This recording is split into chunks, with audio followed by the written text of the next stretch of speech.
Hi, this is Niklas of the Swedish band Katatonia and LIK, and you are listening to The Bloodshed with the Vampire on Metal Messiah Radio International. Hi, Niklas. It's a great pleasure to have you here on The Bloodshed with the Vampire on Metal Messiah Radio International. Hi, man. It's a pleasure to be part of this. You're always welcome. Ooh, awesome. Niklas, you joined Katatonia in 2010, a Swedish doom death metal band that has been around for over 3 decades and recorded over 10 studio albums and has toured the world around. For new fans and younger fans who are now following your career, how and why did you join Katatonia? It was because of the Norman brothers left back in 2009, because I think that they wanted to be home with their families more and prioritize that life in front of touring. So then there was 2 vacant spots in the band. And since I'm a friend before with the former tour manager of Katatonia, I've met the boys a couple of times. And I guess that they knew that I was a competent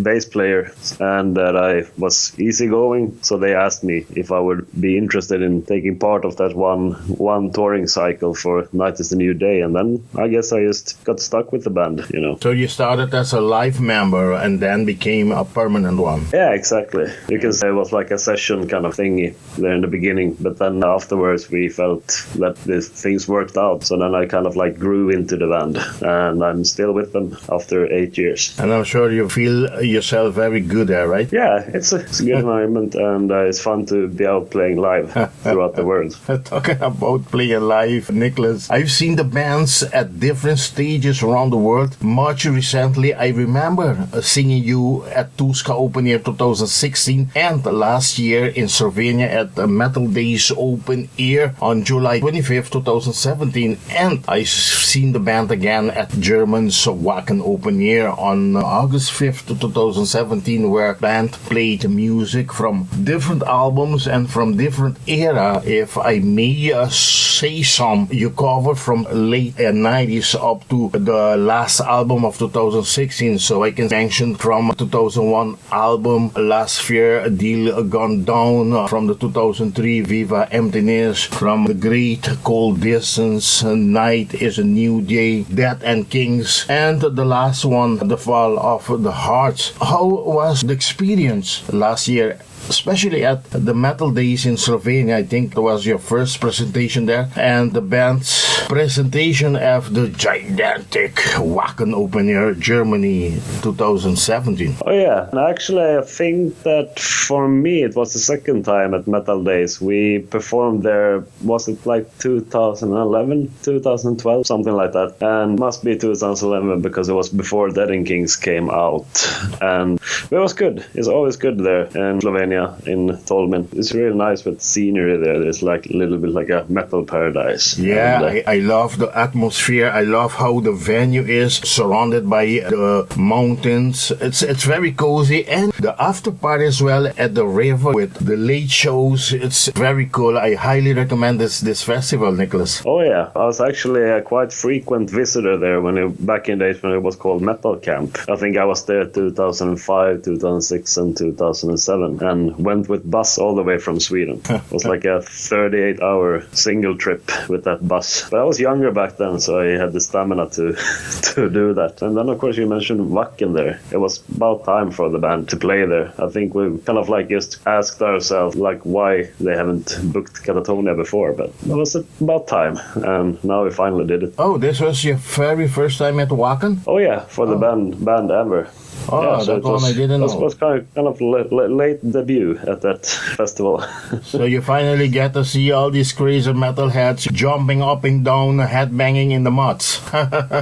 Exactly, and that's also a festival I've been visiting as a visitor. Just going there with also a bus. I think it was like 2004 and 2005. So yeah, it's a great festival, and I think it's getting bigger every year, isn't it? Wow, every day gather more than 100,000 peoples.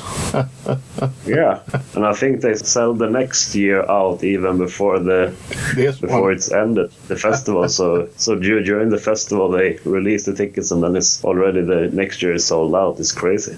I think it's time to move to another space, a bigger one. Yeah. kind of like the metal Woodstock. Yeah, I had a lot of fun seeing you guys play live again. Tremendous show once again. Congratulations, guys, doing such a great job. What I like about it, you just don't play only like the songs of the last two albums, but you combine the whole last years. You cover like 10 or more years of the band's career. That's make it even much better, especially for older fans. Yeah, I think that's what you need to do, and that makes it more fun to change it up and swap some songs and include older material as well, because there's so much of people in the audience that love those earlier records and even those really old records with the harsh vocals in them, but we rarely play them. It's just on special occasions, but we try to mix it up even with some stuff from Discouraged Ones and Tonight's Decision, just to give everybody at least one or two favorite tracks. The Fall of Hearts, released May 20, 2016, the follow-up to 2012, Death and Kings, was recorded at Stockholm Studio Gröndal and Three Lamp Studio and was self-produced by Anders Nystorm and Jonas Rankske. Mix and master duties were carried out by Jens Burken. Also worked with Opeth Isa Deventausen at Fascination Street Studio with Carl Daniel Lieden. Also worked with Switchblade, The Ocean and Greenleaf to say some, brought in as engineer. The Fall of Heart is the first record to also feature the drummer Daniel Moilalen. Exactly 2 years after the band premiered this great album, how has things been in general with this album, and how was it been successfully wise saying, was this what you expected from the album? How was everything gone with the record label as well that you work so many years with, Peaceful Records? I think it met our expectations, and I mean it was very well received by the fans. It was mentioned by some as their new favorite Katatonia record, and then we went out on a lengthy tour for it as well. I think we covered most places around the world, covering South America, North America, Australia, India, and of course lots of European dates on a 7-week-long European tour. So we've been covering quite some territories with the record, and yeah, I think we're happy with what came out of it. Suddenly in December 2017, the band announced it will go on a short-term hiatus following your tour in last February and March 2018. Due to this, the band also played the last shows as a 4-piece band without guitarist Roger, who replaced Per Eriksson, who has left the band in 2014 and also played for Tiamat. But Niklas, 2 questions. Why have you guys decided to put Katatonia on hold, and is Roger Oyerson returning to the band? The thing with Roger first, it was just because his stomach just totally collapsed. He got this one virus that usually hits Sweden at some point. It's called the winter vomit disease, and it's highly contagious. So if we would have decided just to like grab him out of bed and just and put him on the plane and just wait it out till he gets better to put him on stage, it would have affected the whole group. So we did the only thing we could do, just go ahead without him on the latest tour. So it's nothing with him departing from the band. It was just this very unlucky accident that he needed to stay back home and wait the dates out. And the hiatus, just because it's been around for about 3 decades. So it's just a thing, breathing out, just closing the tour cycle with Fall of Hearts, and then just taking a short break and gather some strength and do some other stuff in between, just to get your mind off it a little bit. I think everybody needs to take a break after doing the same thing for that long time, Just a little bit of a breathing room.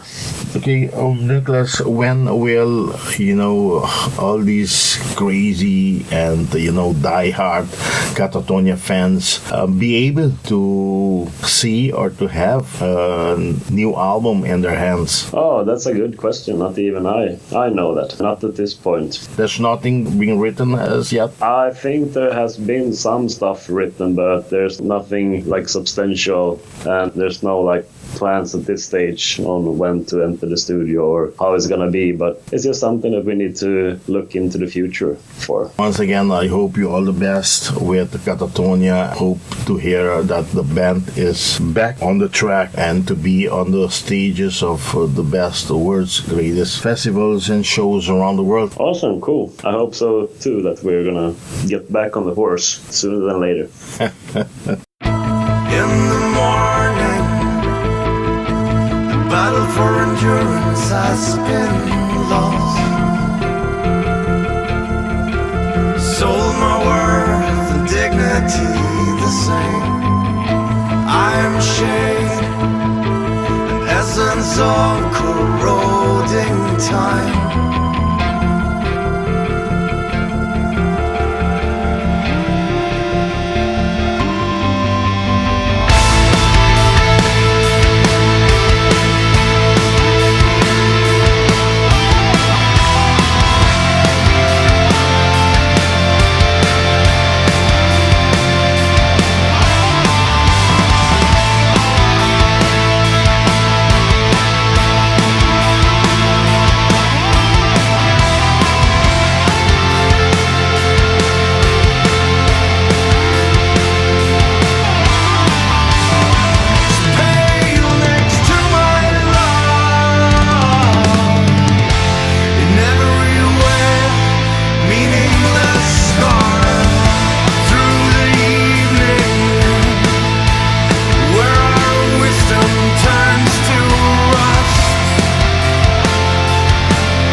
we go on now. This new band, not to be confused with LIK Black metal band from Norrland, are a band from Stockholm formed in 2014 with members played in bands such like Bloodbath, Katatonia, Grave, Nigthrage, Kaamos, Face Down, and many more. Where did you guys got together for, and how was this idea born to form this band, LIK? And Niklas, could you present the current band lineup? Yeah, first of all, the studio band is Chris Barkensjö behind the drums, and then we have Tomas Åkvik who sings and play guitar, and then of course it's me. I play guitar as well, but I do the bass duties in the studio. And then we have this guy Johan Risberg that follows us when we play live. He's a live session guy. We're basically a three-piece with touring bassist. Johan, are you guys planning to have him as permanent member? We've actually asked him, but he felt that he contributes best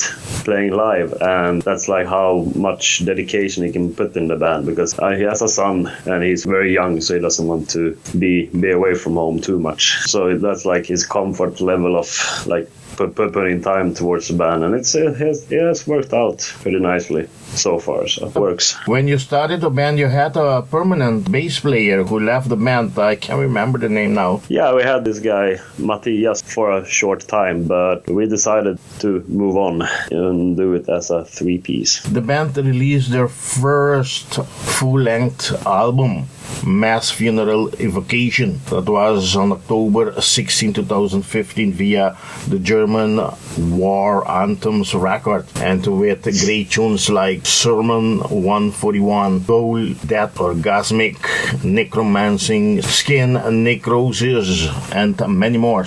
Do you believe LIK are busy keeping the same death metal style, old school death metal style that Sweden death metal bands are known for, like pioneered bands like Grave, Entombed, and Dismember, and many more we know? Oh yeah, it's like because of a passion for that kind of music that we all love it. It just got kind of like natural that was the thing that we wanted to play, and it's pretty much like a homage that we honor the stage by doing these records. It's just the most fun music to play for us as well. It's loose and tidy. It doesn't have to be too technical. It's more about like the raw feeling and groove and vibe in the riffs. So that's pretty much it. It comes pretty natural to us. How do you, as a band, accepted your debut album, Mass Funeral Evocation, as the band carte blanche towards the world? Well, I think that we're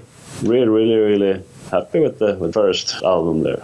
And I mean, it was like everything that we wanted to do with the band came out pretty much already on the first one. It's like a really good, it's almost like a really good representation of what happened in Sweden and the death metal scene there in the 90s. So we're super happy about it. And we also got that kind of like groove and vibe on it since we recorded it live. Most part of it is live. It's all the guitar tracks, rhythm guitar tracks and drums are recorded at the same time. So you kind of get that kind of nerve and the feeling of when we play together as well on the record. So we're really happy with it. Okay, in other words, you guys felt that this album deserved to be the band's introduction towards the metal community in general. Absolutely. Niklas, how did you get in touch? How did you link this deal with the German War Anthem Records to have them be responsible for the release of the band's first album? That was actually Chris who made that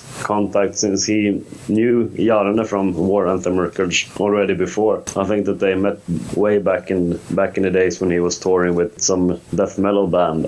And I think I can't remember who posed the question, but it was quite early on that we got like one album record deal there, that we could put out the debut record. Really happy for that as well. We didn't really have to think too much and struggle to get an outlet. It just happened quite quick and naturally. After the band released this album, the band gained traction as a live band, play at major European festivals like Finland's Tuska Open Air, Metal Days in Slovenia, Gefel Metal Festival in your hometown of Sweden, and has also done numerous shows with different well-known bands. I really I must say, Niklas, I really enjoyed the band performance at Metal Days last year. But how was all these European shows been for the band's early stages career, and how was the fan supported been so far? I think it's just good and positive to play those bigger environments and stages. It's just something that shows the interest for this kind of old school death metal is still there, and of course the fans has been like very into the gigs like you can expect from hardcore death metal fans. It's really exciting, and I hope that we can do this more in the future as well after the release of this new album. The band released Carnage, brand new album on May 4th via Metal Blade Records this time. To say the track list is as follows: To Kill, Rid You of Your Flesh, Celebration of the Twisted Dushanka, Left to Die, Cannibalistic Infancy, That Cold, The Deranged, Only That Is Left Alive, Embrace the End.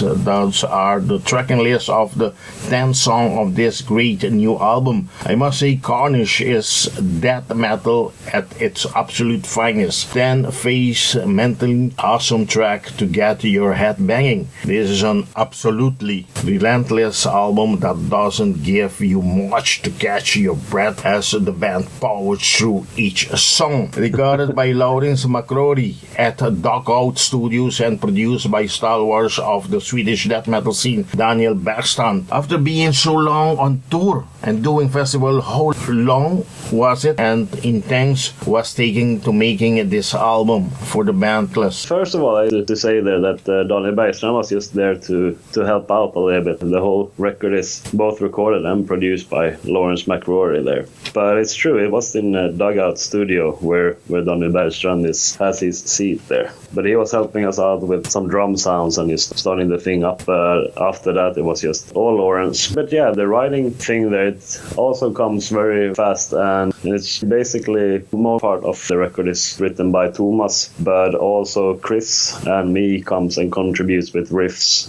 and we all put it together as a 3-piece in the studio and in the rehearsal studio, of course, before entering the studio. So it's kind of like this constant death metal hit machine, Tomas there, that writes loads of riffs, and but it's also a joint effort for sure. So it went quite fast, Carnage record. How was the writing process? How did you guys got together as a band to write the songs and to get all the riffs together? As I mentioned before there, it's mainly Tomas writes the riffs, and then it's like he does a demo recording of it at his home and plays some stuff in the rehearsal studio. But also me and Chris comes with riffs, and Chris actually comes with even more riffs than I do, even though he's a drummer. He's really good at making those, and sometimes he hums them for Tomas or just records them by singing, and then he sends them over to Tomas, who then nail it out on the guitar. So that's pretty much how we do it,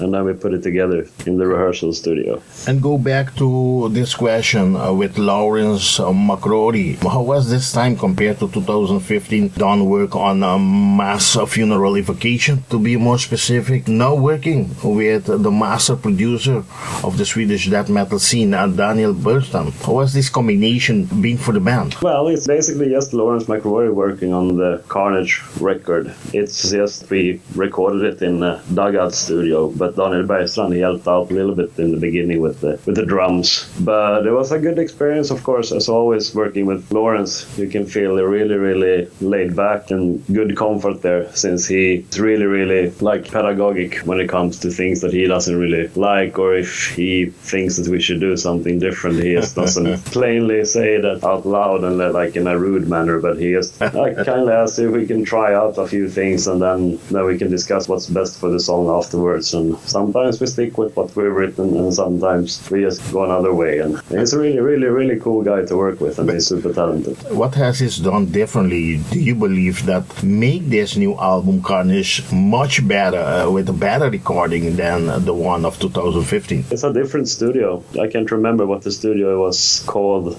back then, but this is much better and proper proper studio. And then I don't really know, but I can agree. I think that the sound is more hard-hitting and more organic, and everything fits and sits better in the mix in this new one. Even though Mass Funeral Evocation sounds brilliant in its own way. But yeah, I think it's a step up.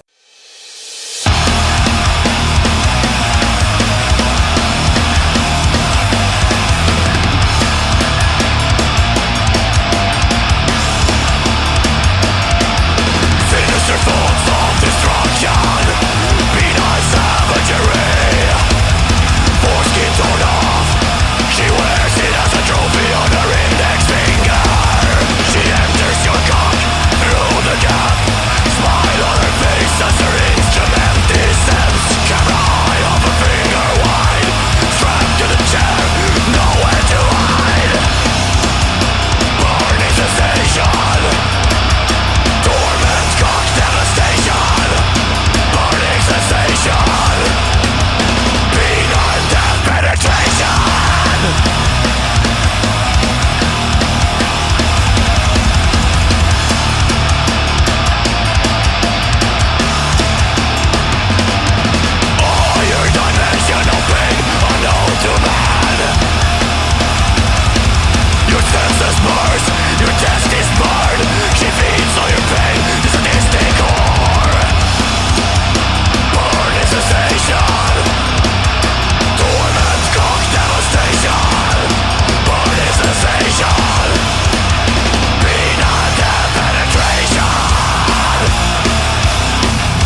The band opened casket number 1. That was, I think, sometimes in the starting of this of April, and found the first single called "Rid of Your Flesh" from the band's brand new album Carnage that was released a couple days ago, May 4th. And a couple weeks later, you open the rotten and stinking casket number 2. And what lies lurking inside was nothing less than Dr. Dushanka, the second single of this brand new album. And last week, the third casket was opened. This time, the band unleashed a celebration of the twisted, groovy number with some steady beats. Great and powerful songs, each on their own, but what can you tell us about these songs and videos, and are there more casket to be unveiled? No, there's no more caskets to be unveiled. It was like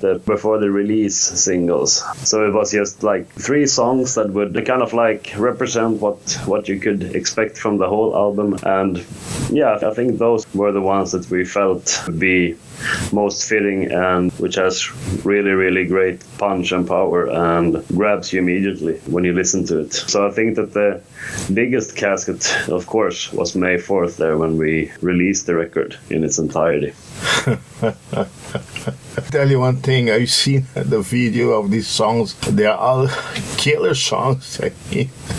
What can the fans expect of this whole album by just hearing these 3 songs, Niklas? Well, you can hear, like, of course, how the album sounds, because it's pretty much the same sound throughout the whole album. It's the unmistakable HM2, the heavy metal 2 pedal by Boss, which was used by lots of those old school death metal bands in the 90s. And I think that there's both heavy parts and fast parts in those songs, so I think that it's a good representation of what you can expect on the rest. And talking about outstanding job done on this album, I must say what an incredible artwork the band has done for this great release. Who are all those responsible for this awesome job, and where they're inspired from to do this kind of magic?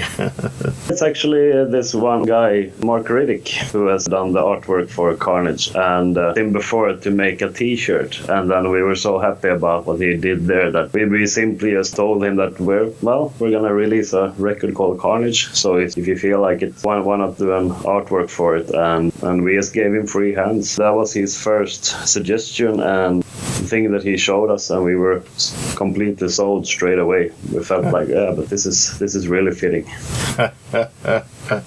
So what I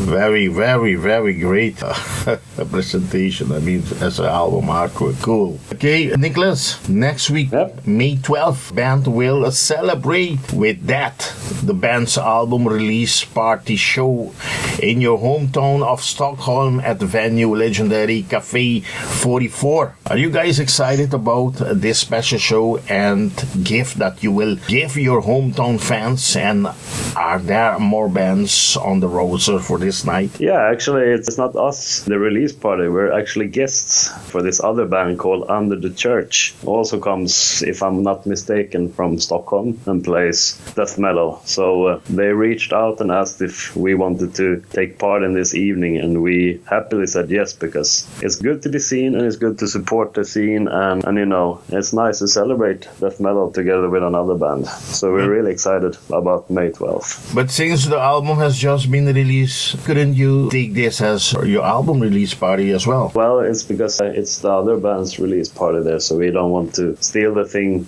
there from them. It's their record that we're gonna celebrate that evening. And we actually had this one release party. It was for invites only, so it was friends and family, and we had it at this one pub in Stockholm a few weeks ago, just playing the record, but not like a live setting. So we've already had our little celebration there. Okay, you guys are going to Helsinki to do a headlining show in Finland. That will be on September 8th. That's on the Rocks. No, on the Rocks Helsinki Finland. I like this place. I was there 2 years ago when we visited Tuska Open Air. I think it was before or after Tuska. Very beautiful spot there in the center of Helsinki. But what could these Finnish headbanger fans expected for this night at on the Rock Bar? A sweaty and brutal gig from some Swedish boys up on stage. I think they can expect everything that you can expect from a death metal show. It's gonna be sweaty, greasy, and lots of beer. And then, of course, we have two openers. One is Satan's Fall, and the other one is Morbid Vomit. Okay. So it's gonna be 3 bands on stage that evening. So I think that all those in Helsinki hungry for death metal, they will get their need satisfied during that evening. Heavy and brutal, but with firm melodic streak. The songs on this album are both catchy and memorable. I mean, we say they're all catchy and memorable. LIK excel at offering straight to the jugular music that doesn't mess about and knows exactly how to draw the most block. Carnage is an aggressive mix of bands like Grave Dismember and At the Gates. This album is highly recommended indeed, and I've sit here and listened to this great album totally from the first song, up to the last one. This album is very cruel, a killer album, I must say. I love it, and I congratulate you, Niklas, for again have put it out such a great album. Thanks, man. One more for your career and for the band's career. I highly recommend it, and I tell you all your people out there, please, your fans out there, go get this album. The album is now out, so you must hurry up. Today is Sunday, so don't lose time. Go tomorrow morning, get this album before it finished. Niklas, talking about the album, it's in the stores now, but I forgot to ask, in how many formats are these albums available? Of course, it's available online, but the physical, I think there's 5 editions of the vinyl. There's some of those special colored marbled vinyls, 4 of them in different colors, and of course the plain black one, and then there's the CD. I think there's both Digipack and Jewel Case, if I'm not mistaken. So those are the different versions you can find in the shops. Niklas, I want to thank you once again. And I want to hand you over the microphone of Metal Messiah Radio for you to invite all your friends to support the band and to buy this great masterpiece, Carnage, and to attend the band's shows, the upcoming shows the band have. The microphone is all yours, Niklas. Awesome. Yeah, I just want to thank you for inviting me to this radio show and making this possible to talk about the album and something that we're really proud of. And most importantly, come out to the shows. That's the most important thing for us, just to see the people coming out and supporting the scene. I don't have any plans yet for this year, for the summer, because I'm still deciding whether I go to Europe in summer this time or in winter. But I hope to have the chance to see you guys back on the road, either for the summer or winter or in 2019. But in the meantime, Niklas, I wish you all the great things, all the good things for the band and for this great new album, Carnage. Awesome. Thanks, man. And like I always say, metal on. Bye-bye. All right. Bye-bye. Cheers.